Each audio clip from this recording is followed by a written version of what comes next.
Magical Mauritius. Most people come for the beaches, but what they find is so much more. Here's everything you need to check in fully prepared and chill out completely. Do you need a visa to visit paradise? Before you get lost in Google image searches of turquoise lagoons and floating breakfasts, let's talk visas. Because here's the good news. You probably don't need one.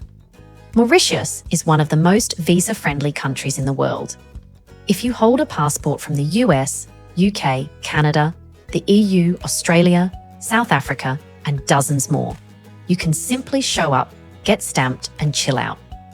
You'll be granted visa-free entry for up to 60 days. No embassy appointments, no online forms, no stress. But here's a tip. Just because it's easy doesn't mean it's a free-for-all. To enter, you'll still need to tick a few boxes. Number 1. Your passport needs to be valid for at least 6 months. Number 2. You will need a return or onward ticket. Yep, they check.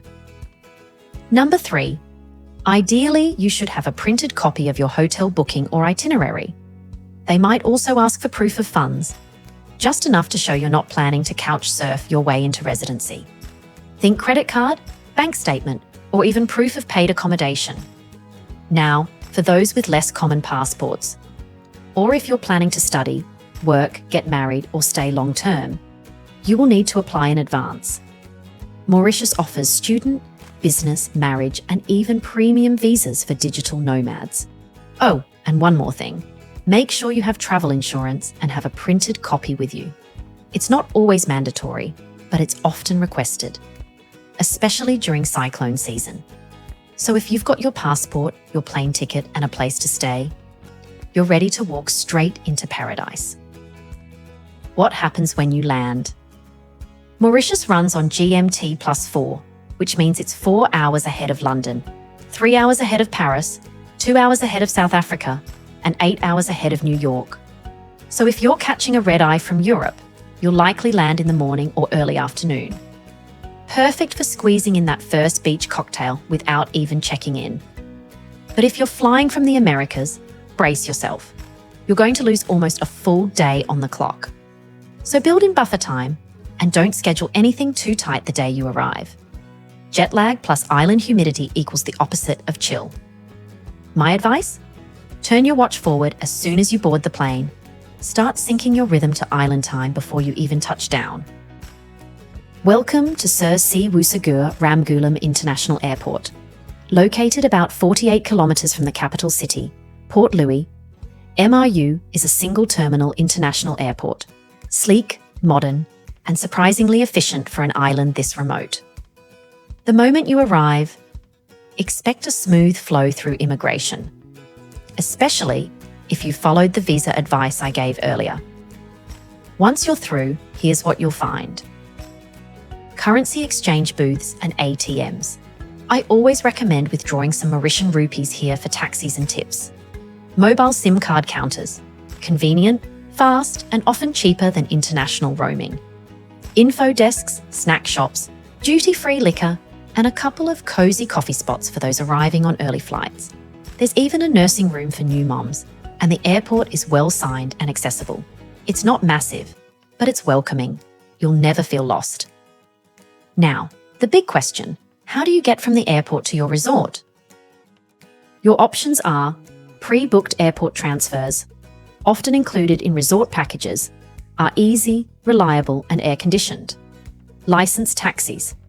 They have fixed rates, no haggling, just check the fare chart outside the terminal.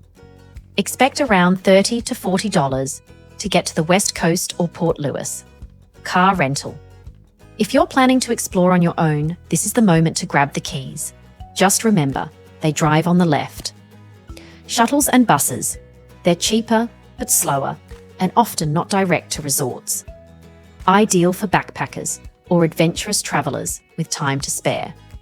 Pro tip: always plan your arrival transfer in advance. Mauritius is not the kind of place where you want to be figuring things out at midnight with no signal and 2 suitcases. But if you've got your ride, your rupees, and your sunglasses ready, that first drive along the coast from the airport, it's magic. Coconut trees, sugarcane fields, and glimpses of turquoise water teasing you from behind the hills. You're not just arriving at a destination, you're entering a rhythm. What is Mauritius really like? Think you know what Mauritius is about? Think again. Sure, it has the turquoise water, the overwater bungalows, and the resorts with infinity pools so perfect they barely look real. But what sets Mauritius apart isn't just the views, it's the layers. This island is a mosaic of cultures. Influences from India, Africa, France, China, and the Middle East collide here. Not just in architecture and languages, but in the music, the festivals, and especially the food. 1 minute you're eating dol puri on the street. The next you're walking past a French colonial mansion. And just down the road, a temple with dragon carvings, next to a mosque, beside a church.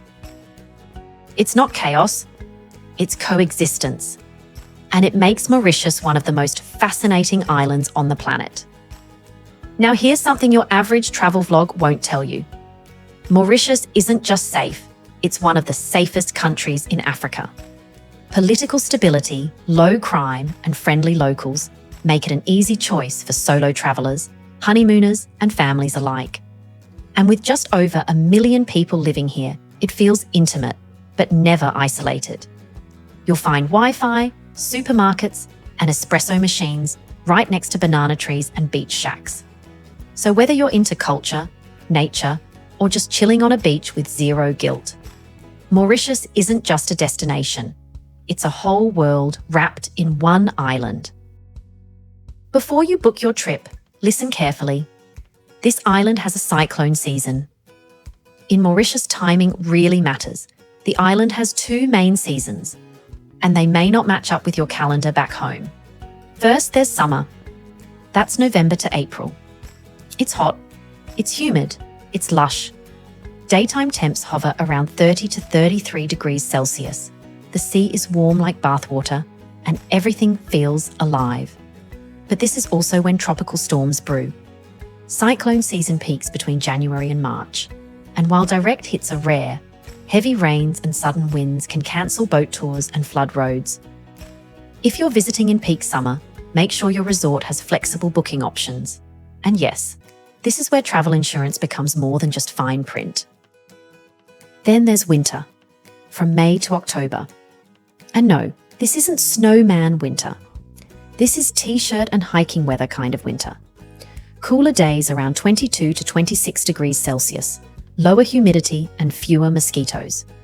It's ideal for exploring, hiking, and yes, cheaper rates at most resorts. But here's the sweet spot. Locals and insiders agree that the shoulder seasons, April to May and September to October, are the Goldilocks months. Fewer tourists, lower prices, and stable sunny weather. So what's the best month to go? That depends on your vibe. Want heat, energy, and nightlife? Aim for December to February. Prefer peace, hikes, and deals? Go in June or September. Want it all? Try late April or early October. But whatever you choose, Mauritius is the kind of place where the sky can pour 1 minute and light you up with a double rainbow the next. Beyond the beach chair, what is there to actually do in Mauritius? Let's get something straight. Mauritian resorts are gorgeous. You could spend your whole trip inside one and still have a great time. But if you do that, you'll miss out on the real Mauritius. The one with jungle hikes, underwater adventures, and street food that slaps. Give yourself at least 2 or 3 days to leave the resort bubble. Here's why. For nature lovers, head to Black River Gorges National Park. This is the wild green heart of the island. You'll find hiking trails, panoramic viewpoints, hidden waterfalls, and maybe even a wild macaque or 2. The views from the Alexandra Falls Trail? Unreal. Just bring water and decent shoes. This isn't your hotel stroll. For culture seekers, spend a day in Port Louis, the capital. Visit the Central Market, haggle for handmade goods, and grab a hot, fresh roti chaud with chili paste. Take in the Apravazi Ghat, a UNESCO World Heritage Site that tells the story of indentured labourers who shaped the island's culture. It's real, it's raw, and it adds depth to your trip you won't get from poolside service. For Instagram-worthy sites, go to Chamarel, home of the famous seven-coloured earths and the Chamarel waterfall, one of the tallest on the island. The layered rainbow sand dunes are surreal, especially at sunset. And if you're feeling adventurous, hike Le Morne Brabant, another UNESCO site that was once a hideaway for escaped slaves. The views at the top are spiritual. For marine and wildlife lovers, want to swim with dolphins? You can, but do it responsibly. Head to Tamarin Bay, where early morning tours let you see dolphins in their natural habitat. You can also snorkel with sea turtles, dive through coral gardens, or take a glass-bottom boat over neon reefs. But hey, don't sleep on your resort either. Mauritius knows how to spoil you. If you're staying at a 4 or 5-star resort, you're going to be treated like royalty. Think kayaking at sunrise, snorkeling right off the beach, sailing, windsurfing, stand-up paddleboarding, all often included. And if you're in a luxury tier, glass-bottom boat tours, dolphin cruises, and scuba certification are often part of the package. On land, it gets even better. Spa treatments with volcanic stones and local oils, sunset yoga on the beach, cooking classes where you learn to make traditional Mauritian curry from a local chef, even Sega dance lessons, if you're up for a barefoot shimmy after dinner. And yes, the food. Whether it's buffet or a la carte, most resorts do it very well. Fresh seafood, tropical fruit, and just the right amount of indulgence. Your perfect 7-day Mauritius itinerary. No stress, all magic. A week in paradise sounds like a dream, but without a plan, it can become a blur of poolside naps and missed opportunities. Here's an example of how to spend 7 days in Mauritius with zero stress and zero regrets. Day 1. Arrival and settle in. You land at Sasiwu Segur Ramgoolam Airport, that first blast of warm island air. It hits different. Your pre-booked transfer whisks you along sugarcane-lined roads to your resort. This day is all about slow starts. Check in, unpack, breathe in the ocean air. Take a walk on the beach, grab a fresh juice, and let the island set your pace. Tip: skip the cocktails until after a nap. Jet lag plus rum is a recipe for regret. Day 2. Explore Port Louis plus cultural hits. Start your morning with a street food tour in Port Louis. Grab a dol puri, spicy gato pima, and sip a lauda like a local. Visit the Apravasi Ghat. Take in the street art near Chinatown. Then stop at the Sir Siwu Segur Botanical Garden in Pamplemousses, home to lily pads the size of dinner tables. Back at your resort, unwind with a sunset paddleboard or a beach massage under a palm tree. Day 3. Nature adventure plus Chamarel. Early breakfast, then off to Chamarel. Stop at the 7-coloured earths, the Chamarel waterfall, and if you're up for it, hike or take a 4x4 trail through the Black River Gorges. This is your chance to trade your flip-flops for hiking shoes and earn that spa time later. On your way back, visit a rum distillery, tasting included. Evening. Candlelit dinner at the resort with Mauritian Creole dishes. Day 4. Ocean safari plus dolphin sighting. Rise before the sun and head to Tamarin Bay for a dolphin encounter. It's best early in the morning while the ocean is calm and the pods are active. After that, snorkeling at Flick and Flack, or try a glass-bottom boat tour. This day is about reconnecting with the sea. Evening. Sega dance performance at the resort. You're allowed to join in. Yes, even you. Day 5. Resort day. Today is about doing nothing, on purpose. Book that 90-minute massage. Read by the pool. Join a cooking class or sunset yoga session. Let your body catch up with your mind. And just enjoy being exactly where you are. Day 6. Scenic South plus Le Morne. Take a day trip down south. Stop at Le Morne Brabant, the sacred mountain with a tragic but powerful history. Hike it early if you're fit. If not, circle it by car and visit the Makonde viewpoint, one of the most stunning coastal drives on the island. Lunch in Mahibourg, a charming fishing village where time slows to a crawl. Don't forget to try boulettes, or dumplings, from a local stand. Day 7. Pack, reflect, say goodbye. Your last morning? Walk the beach barefoot. Grab a final espresso under a frangipani tree. Pack slowly, take photos, then head to the airport with sand still in your shoes and one thought in your mind. I'm coming back. East or west? Where to stay in Mauritius? Mauritius may be a small island, but choosing where to stay makes a huge difference to your experience. Is the East Coast better than the West? And the answer is, it depends on your vibe. West Coast equals sunsets, swims, and convenience. If you're chasing sunsets, calm beaches, and easy access to everything, head west. Places like Flic en Flac and Tamarin Bay are resort-rich, family-friendly, and close to top activities like dolphin watching, diving, and shopping. The West is more developed, but that's not a bad thing. It means shorter drives, more restaurants, and a better nightlife scene if you're looking for music after dark. Plus, it's sunnier, especially in winter. The West is shielded from trade winds, which means clearer skies and calmer seas almost year-round. So if you want that postcard perfect experience with less weather drama and more convenience, go west. But if you're after romance, seclusion, and wow factor luxury, then east is where it's at. The East Coast is home to some of the most exclusive resorts on the island. Think quiet coves, coral reefs, and white sand beaches that feel like they were made just for you. The beaches here, like Belmare and Palmar, are stunning, especially at sunrise. It's less built up, less busy, and more about disconnecting than day tripping. The trade-off?